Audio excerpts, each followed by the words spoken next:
Terima kasih Tan Sri Yang di-Pertua.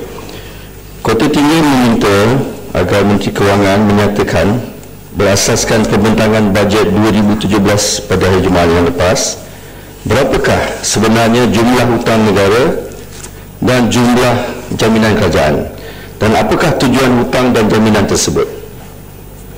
Sila Yang Berhormat, 3 minit.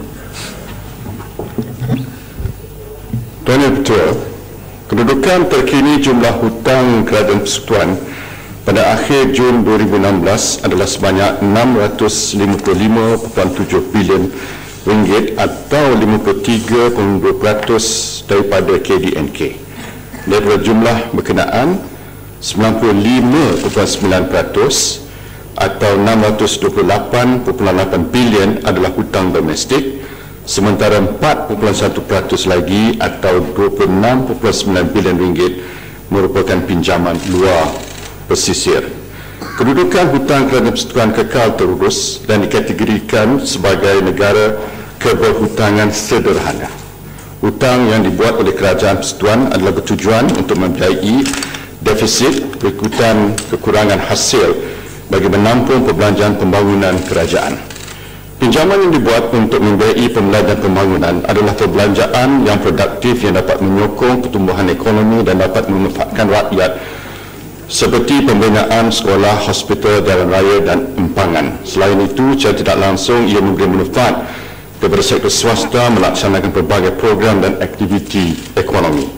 Untuk makluman Ahli Yang Berhormat, jumlah jaminan yang diberikan oleh kerajaan sehingga Jun 2016 adalah sebanyak 180.9 bilion atau 14.7% daripada KDNK.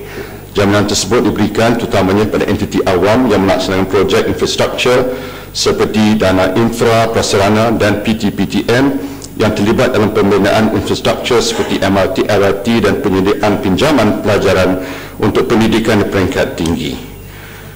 Tuan Yang Ketua, kerajaan terus komited untuk memastikan paras hutang Kerajaan Persekutuan tidak melebihi 55% daripada KDNK bagi memastikan paras hutang Kerajaan Persekutuan kekal rendah dan terus.